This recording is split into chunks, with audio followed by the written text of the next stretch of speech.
حي على الفلاح.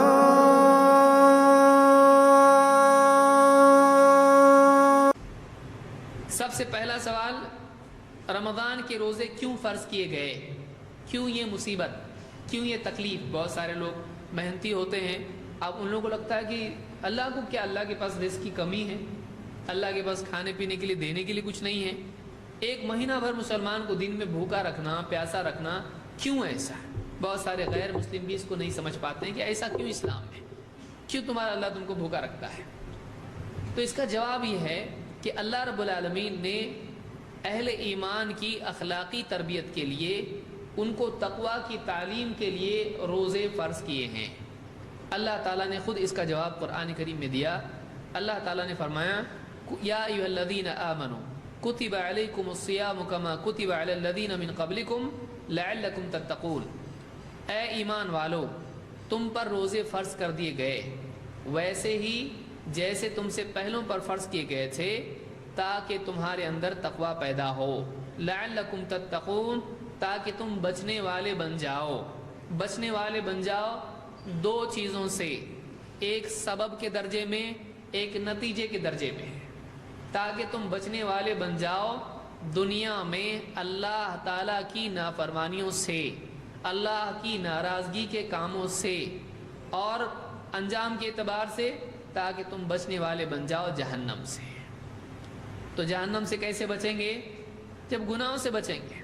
لیکن گناہوں سے بچنے کے لیے مسئلہ کیا ہوتا ہے؟ آدمی کہتا میں بچنا چاہتا لیکن بچتا نہیں۔ کیوں؟ اس لیے کہ اس کی گاڑی کا بریک پاورفل نہیں ہے، اس کے اندر گناہوں سے رکنے کا مادہ اتنا مضبوط نہیں ہے، اس کی رسی اتنی مضبوط نہیں ہے۔ جب بھی اپنے نفس کو کھونٹے سے باندھتا ہے، وہ رسی توڑ کے گناہوں کی طرف چلا جاتا ہے۔ کیوں؟ اس لیے کہ رسی کمزور ہے۔ کیا کرنا پڑے گا آپ کو؟ آپ کا جانور ہے، اگر وہ رسی توڑ توڑ کے بھاگتا ہے، آپ کے قصور کس میں ہے؟ قصور آپ کی رسی میں ہے۔ رسی اگر کمزور ہوگی تو بار بار رسی ٹوٹے گی۔ لہٰذا کوئی بھی عقل مند آدمی کیا کرتا ہے؟ بولتا اب کی بار مضبوط رسی ہونا چاہیے، وہ اچھی رسی لا کے باندھے گا کیونکہ مضبوط ہے، جو ٹوٹنے والی نہیں ہے۔ لہٰذا ہماری جو گناہ سے روکنے کی رسی وہ پاورفل نہیں ہے، وہ کمزور ہے۔ تو اس کو مضبوط بنانے کے لیے یہ مینٹیننس کا مہینہ ہے۔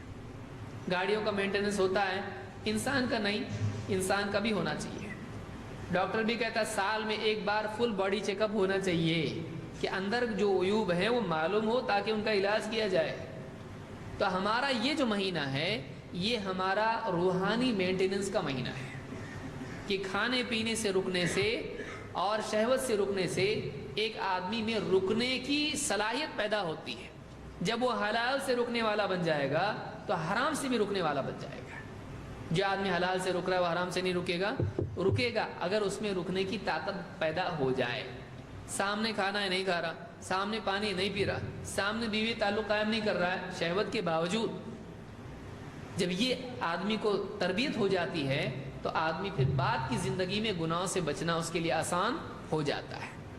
تو اللہ تعالیٰ نے فرمایا کہ لعلکم تتقون، روزے اس لیے فرض کیے گئے ہیں تاکہ تم بچنے والے بن جاؤ، تاکہ تمہارے اندر تقوی پیدا ہو۔ تو روزوں کے فرض ہونے کی علت، حکمت یہ ہے کہ مسلمانوں کو تقوی کی، پرہیزگاری کی تربیت دی جائے۔ نمبر 2، حدیثوں میں روزے کے اعتبار سے یا قیام اللیل کے اعتبار سے ایک خاص لفظ آیا ہے، ایماناً و احتساباً۔ اس کے کیا معنی ہے؟ اللہ کے نبی صلی اللہ علیہ وسلم فرماتے ہیں من صام رمضان ایمانا واحتسابا غفر له ما تقدم من ذنبه، جو ایمان اور احتساب کے ساتھ روزے رکھے، جو ایمان اور احتساب کے ساتھ روزے رکھے رمضان کے، اس کے پچھلے سارے گناہ معاف ہو جاتے ہیں۔ اس کو بخاری مسلم نے روایت کیا ہے۔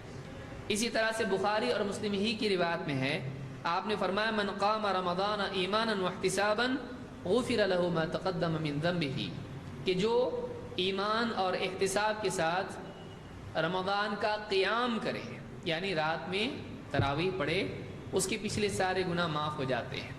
تو یہاں پر ایمان اور احتساب کے ساتھ روزے رکھنا، ایمان اور احتساب کے ساتھ میں قیام اللیل کرنا، تراویح پڑھنا، اس کا کیا مطلب ہے؟ علماء نے اس کا مطلب یہ بتایا کہ اس میں دو باتیں ہیں۔ حافظ ابن حجر نے فتح الباری میں بات ذکر کی اس حدیث کے ضمن میں۔ ایمان کے ساتھ کا مطلب یہ ہے کہ ایک آدمی جو ثواب اور اجر اللہ تعالیٰ نے اس نیکی پر رکھا ہے اس پر یقین کے ساتھ روزے رکھے، یقین کے ساتھ تراویح پڑھے، اللہ کی طرف سے بتائے ہوئے اجر پر یقین ہونا، شک میں نہیں ہونا ملتا کہ نہیں کیا معلوم، واقعی وعدہ سچا ہے کہ نہیں معلوم نہیں، یقین ہو کہ اللہ ضرور دے گا، اگر میں ایسا کروں گا اللہ دے گا، اس یقین کے ساتھ میں آدمی عمل کرے۔ اور احتساباً،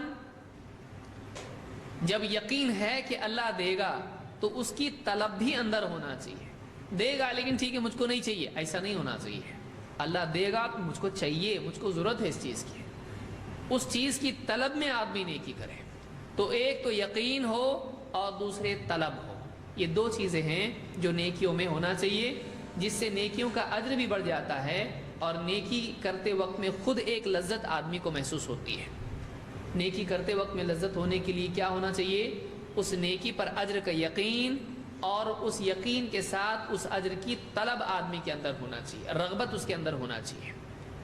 دیکھیے آپ کچھ خریدنے جاتے ہیں، آپ کی جیب میں پیسے آئے اور آپ کو معلوم ہے کہ فلاں چیز بازار میں مل رہی ہے اور میں خرید رہا ہوں، تو اس کے جانے میں بھی مزہ آتا ہے، وہ لانے میں تو اور بات ہے، اس کے لیے جو جا رہے خوشی خوشی آدمی جا رہا ہے، وہ جو جا رہا ہے گاڑی پہ بیٹھ رہا ہے اور کک مار رہا ہے اور جا رہا ہے لانے کے لیے، اس سفر میں بھی لذت محسوس، راستے میں خوش ہوتا رہتا آدمی، جا رہا لا رہا ابھی لا رہا، کتنا خوش ہوتا ہے، ابھی لیا بھی نہیں اس نے، پایا نہیں اس نے، لیکن پانے کی کوشش میں بھی لذت آتی ہے جب اس چیز کے ملنے کا اور اس کی عظمت کا یقین آدمی کے دل میں ہوتا ہے۔ تو ثواب کا یقین اندر ہونا چاہیے اور اس کی رغبت آدمی کے اندر ہونا چاہیے، تو اس نیکی میں خود ایک لذت محسوس ہوتی ہے۔ تو حدیث میں جو بات آئی ہے اس کا یہ مطلب ہے۔